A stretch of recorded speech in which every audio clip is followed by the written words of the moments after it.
ఇంట్లో జరిగే వివాహాది అన్ని శుభకార్యాలకు వచ్చే బంధువులకు స్నేహితులకు లగ్జరీ అకామిడేషన్ అందించడానికి సిద్ధంగా ఉంది హోటల్ సుస్మితా ఇన్. నమస్తే, welcome to Suman TV Warangal. నేను మీ స్వాతి బచ్చు. రోజు రోజుకు చలి విపరీతంగా పెరుగుతుందండి. మైనస్ అవుతూనే ఉన్నాయి డిగ్రీస్ అని చెప్పాలి. అయితే ఈ చలికాలంలో వచ్చే వ్యాధులు అయితే విపరీతంగా పెరుగుతూనే ఉన్నాయి. అలాగే అందరి లోపల కూడా ఒక భయం పెరిగిపోయింది వ్యాధుల గురించి. అసలు వ్యాధులు ఎలా అటాక్ చేస్తున్నాయో అర్థం కాని సిచ్యువేషన్స్ లో ఉన్నాము. అనేక రకమైన వ్యాధుల పేర్లు కూడా వింటున్నాం. ఇప్పుడు రీసెంట్ గా న్యూమోనియా అయితే చాలా వస్తుంది ఈ చలి వల్ల అంటున్నారు. అసలు న్యూమోనియా రావడానికి కారణాలు ఏంటి, వస్తే జాగ్రత్తలు ఎలా తీసుకోవాలి, ఇవన్నీ విషయాలు తెలుసుకోవడానికి ఈ రోజు మనము శైలజ గారి దగ్గర ఉన్నానండి. డాక్టర్ పీడియాట్రిషియన్ శైలజ గారు. ఒక్కసారి వారి మాటల్లో విందాం. నమస్తే అండి. స్కూల్ గోయింగ్ పిల్లలు అంటే అందరూ ఒకే దగ్గర గ్యాదర్ అయి ఉంటారు. లైక్ చిన్న జలుబే మనకి స్ప్రెడ్ అవుతుందంటారు కదా, మరి న్యూమోనియా విషయంలో అంటే ఒకరి ద్వారా ఒకరికి సంక్రమించడం కానీ ఆ ఎఫెక్ట్ ఎక్కువ ఉండడం కానీ జరుగుతుందా? అయితే ఉంటే గనక యాక్చువల్ గా న్యూమోనియా వచ్చిన పేషెంట్స్ ఎన్ని రోజులు కేర్ తీసుకోవాలి ఇంట్లో ఉండి స్కూల్ వెళ్ళకుండా?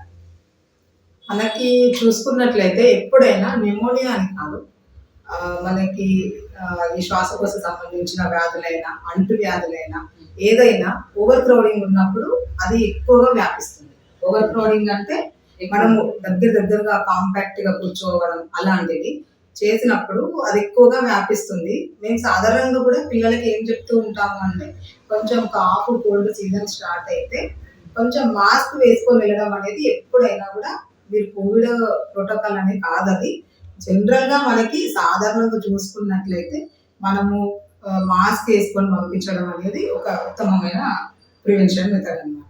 మళ్ళీ మనకి పిల్లలకు ఏంటంటే బాగా ఫేస్ పైన అక్కడిక్కడ చేతులు పెట్టేసి మనం అవాయిడ్ చేయలేము, చిన్న పిల్లలు కాబట్టి. యంగ్ చైల్డ్ లో మనము అంత చెప్పినా కూడా కొంచెం ఏజ్ పెరుగుతున్న పిల్లలకైనా మనం ఈ రకమైన అవగాహన అనేది కల్పించవచ్చు. వాళ్ళు అక్కడిక్కడ చేతులు పెట్టడము, లేదంటే ఆల్రెడీ దగ్గుతున్న పిల్లలు ఉన్నారనుకోండి, కాస్త ముక్కు కవర్ చేసుకోండి, నోరు కవర్ చేసుకోండి, ఇలాంటివి మనం ఇంటి నుంచే నేర్పించడం అనేది పిల్లలకు అలవాటు చేయాలి. అది వాళ్ళకి లైఫ్ లాంగ్ ఒక హ్యాబిట్ లాగా వాళ్ళకి ఉండిపోతుంది అన్నమాట. సో అట్లా మనం ఒక చైల్డ్ సివియర్ గా సిక్ అయి ఉన్నారంటే అట్లాంటి కండిషన్ లో మనము చైల్డ్ ని స్కూల్ కి పంపించాల్సినంత అవసరం కూడా ఉండకూడదు. ఆ చైల్డ్ కి ట్రీట్మెంట్ అవసరం ఉంటుంది, రెస్ట్ కూడా అవసరం ఉంటుంది. యాంటీబయాటిక్స్ కోర్స్ అయిపోయే వరకైనా పంపించకుండా ఉంటే మంచి ఉంటుంది.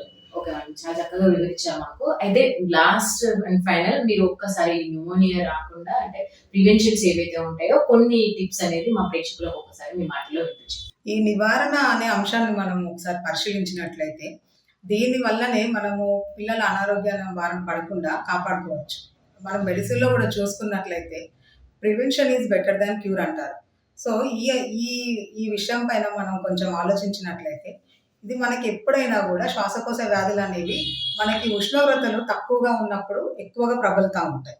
అలాంటప్పుడు ఏం చేయాలి మనం అంటే, పిల్లల్ని ఎక్కువగా రద్దీగా జనాలు ఉండే ప్లేస్లో తిప్పడం అనేది తక్కువ చేయాలి. సో దానివల్ల మనకి ఇన్ఫెక్షన్ ఎక్స్పోజర్ అనేది తగ్గుతుంది. రెండో విషయం ఏంటంటే, పర్సనల్ హైజీన్ అనేది ఇంప్రూవ్ చేసుకోవాలి. హ్యాండ్ వాషింగ్ కానీ, తర్వాత నీట్గా ఉంచుకోవడము, ఊరికే ఫేస్ని, నోస్ని, మౌత్ని టచ్ చేయకుండా చూసుకోవడము, మాస్క్ వాడడం, శానిటైజర్ వాడడం, ఇలాంటివి మనం కొంచెం జాగ్రత్తలు తీసుకోవాల్సి ఉంటుంది. ఇంకా ఫుడ్ పరంగా చూసుకున్నట్లయితే మనకి ఇప్పుడు బాగా ఫాస్ట్ ఫుడ్ కల్చర్ ఎక్కువైపోయింది కాబట్టి కూల్ డ్రింక్స్, తర్వాత ఐస్ క్రీమ్స్, తర్వాత బయట దొరికే ఈ కార్బోనేటెడ్ డ్రింక్స్, ఫ్రూట్ జ్యూసెస్ కానీ, దాని తర్వాత స్వీట్స్, కేక్స్, ఇలా ఏవైతే ఆ ఫుడ్ సంబంధించిన వస్తువులు ఉంటాయో వాటిని మనం అవాయిడ్ చేసుకోవాలి. దానివల్ల ఏంటంటే వాళ్ళకి ఇన్ఫెక్షన్ రేట్ అనేది తక్కువగా ఉంటుంది. తర్వాత కొంచెం మనము చిన్నగా మనకి ఏదైనా ప్రాబ్లం స్టార్ట్ అయింది అన్నప్పుడు ఒక క్వాలిఫైడ్ డాక్టర్ దగ్గరికి వెళ్ళేసి మనం కన్సల్ట్ అవ్వడం అనేది మంచి విషయం. ఇంకొక విషయం ఏంటంటే, మనకి ప్రివెన్షన్కి వ్యాక్సిన్స్ ఉంటాయి. ఆ వ్యాక్సిన్స్ అనేవి మీరు టైమ్లీగా తీసుకున్నట్లయితే మనకి చాలా మటుకి కంట్రోల్ ఉంటుంది. ఒకవేళ 100% కవరేజ్ లేకున్నా కూడా మీకు ఇన్ఫెక్షన్ సివియారిటీ అనేది చాలా మటుకి తక్కువగా ఉంటుంది. ఎక్కువ సీరియస్ కాంప్లికేషన్స్లో ల్యాండ్ అవ్వకుండా చైల్డ్ని మనం ప్రొటెక్ట్ చేసుకోవడానికి అవకాశం ఉంటుంది. Thank you madam, thank you so much. మీ విలువైన సమయాన్ని మా కోసం కేటాయించి చాలా సందేహాలను తీర్చారు. Thank you so much. Thank you Suman TV. మీకు కూడా మా కృతజ్ఞతలు. ఎందుకంటే పిల్లలకు కానీ తల్లిదండ్రులకు కానీ ఇట్లా ఆరోగ్యం పట్ల ఒక అవగాహన కల్పించే అవకాశాన్ని మాకు కల్పించినందుకు మేము కూడా కృతజ్ఞతలు